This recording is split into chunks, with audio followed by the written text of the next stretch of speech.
Is it working now? Yes. Good.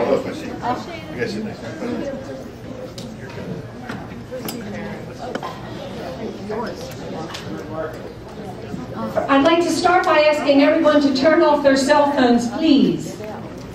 Or put them on vibrate or whatever else you need to do so that we don't hear them ringing during our program. I also want to remind everyone that we have actually a couple books in the hallway, so you can please sign those with addresses and see if you can describe our Lady of the Hour in 5 words or less. Because we need to figure out what to put on the epitaph. Did you hear that? Because we're going to figure out what she wants on her epitaph. I already know what's going to go on it. What she says every time she talks to the doctor says, "How are you?" She always says, "I'm fine." So it's going to say, "I'm fine," until I wasn't. That's what she said. She was going to add it. That's so good. So, for as long as I've known Lisa, she has talked about, "I want a big blowout for my 50th birthday." I mean, through all our Avon walks, I want a big blowout for my 50th birthday. So we talked about it, and I thought, well, golly day, she's 50. Next May. Hey, that means she was conceived in the previous August. So we are here.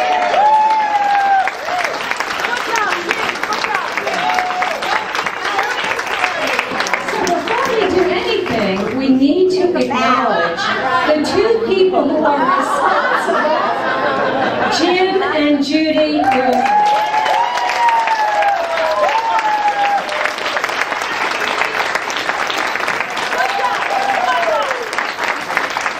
And no, we don't need the details. TMI. Definitely TMI. We have so many different people here from all walks of Lisa's life. We have people here from the Avon group. We have people here from her college days. We have people here who knew her through sports, basketball and tennis.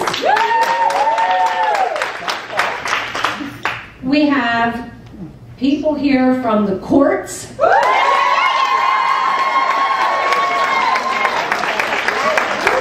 No illegal drugs. We got lots of courts people. We have people here from her family.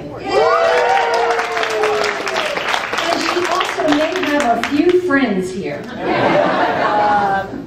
So what we want to do, as we're celebrating 50 years of Lisa, I thought, geez, what we need to hear is how can all of these different groups get to know the Lisa that they know. So we thought, we're going to have everyone come, a representative from each group, and give us a little insight into Lisa. So we thought it would be best to start with 2 people who have known her entire life, and that would be her brothers, Brad and Todd. Come on up, guys.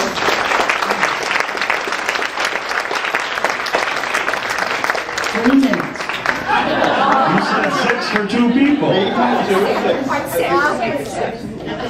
Talk fast. Okay, so we put our heads together and started to brainstorm a whole long list of things that we remember about Lisa. We started to narrow it down, and all of a sudden we had 10.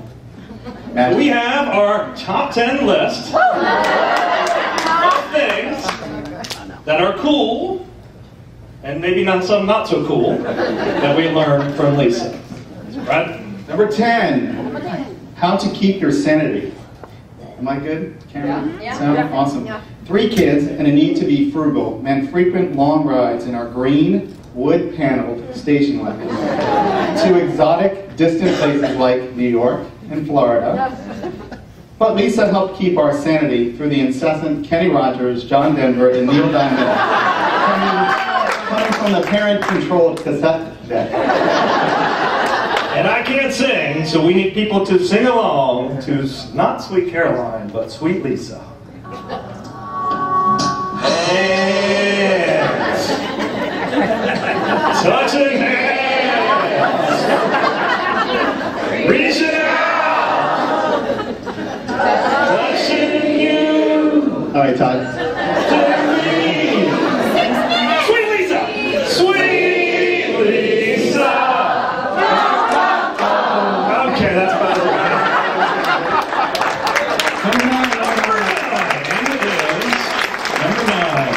Graciousness. We did a lot of things together as a family. From Monopoly to Yahtzee to basketball in our backyard to football in the neighborhood. One thing she taught me consistently, in fact, I think you taught me this every time we played, was how to gracefully lose. And wait. Just in case you get the urge, I think I'm better than I was before. We have the original Monopoly game from 1976. In the box. But be careful. I wouldn't take it out. Game at 5 o'clock. Todd wants to win. Number 8, never be late for an important event. As we celebrate, as Rita mentioned, Lisa's conception, Dad continues to remind us of the fact that Lisa cost him a couple of hours of overtime pay. And apparently it was double pay, because she was, I guess my mom went into labor Sunday night, and he was at work, and then she still wasn't even born until Tuesday. So, all right, Monday. I know, I knew there was going to be some arguments on this. Let's go with it, all right? So we did the math. 2 hours, $4 an hour, times 2, 16 bucks, 49 years later. Let's put an end to it.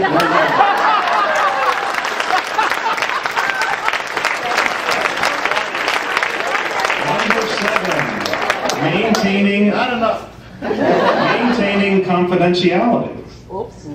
Who else would be willing to teach you to drive illegally, without a license, in a parking lot at night, and then keep it a secret from your parents for 40 years? And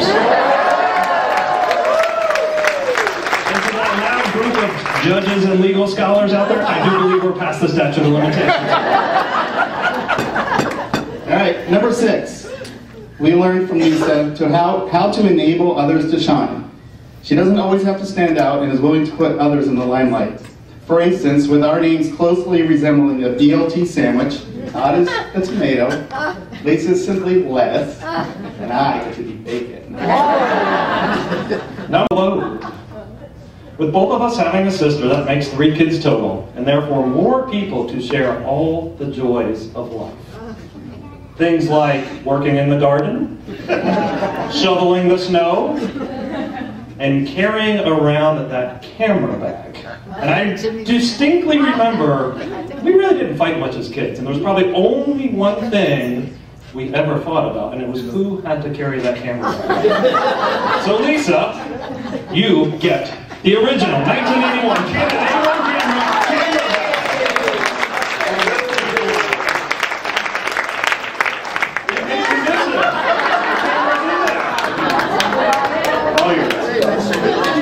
That's it, 1981. All right, we're getting close to our time. Number 4, what? Oh, wait. I'm trying to be table. Number 4, if at first you don't succeed, try again. Then, if you don't succeed, try yet again. Finally, if you don't succeed, give it up, move on. This is the story. I don't know if you know this. You remember it. Lisa and I once worked together at a local deli as waiters. One day, Lisa was given a task to make cream of broccoli soup. Apparently, this is where she learned that cream of anything is typically made with cream, and not water. We got a few complaints that day. But on another day, this is the try again part, she delivered a bottle of ketchup, but before doing so, she shook it, thinking the customer needed it shaken. But when the customer opened it, it sprayed all over the customer and all over Lisa. I remember. So clearly Lisa moved on to better things and became a court clerk. Waitressing was not her thing. Number 3, assisting those in need. When I was 4 years old, approximately, my mom asked Lisa to go get my clothes so I could get dressed. Being the great sister that she was, she went to my drawer and picked out a pair of pants and a shirt, and then I think decided to go to her room to pick out a pair of underwear.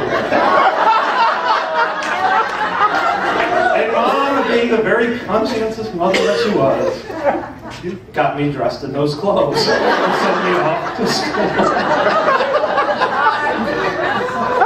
And I think it got worse from there, because I distinctly remember in 6th grade being dressed in pink corduroys. And I am quite sure those pink corduroys were not mine. So the moral of the story, hand-me-downs are great when they're from your brother. Not so good from your sister. All right, winding this down. Number 2, fighting like a girl. So with Lisa on our basketball team, as you can imagine, competitors always underestimated us and thought they'd win against a team with a girl on it. And I remember several times where after the game we heard the other team say, pretty good for a girl. And the number 1 thing about Lisa that is cool and sometimes not cool, but this is a really cool one, is going the extra mile, because who else would you walk with? 39 miles. And celebrate proudly at the end by wearing a shirt with a bra on Team Bra La La.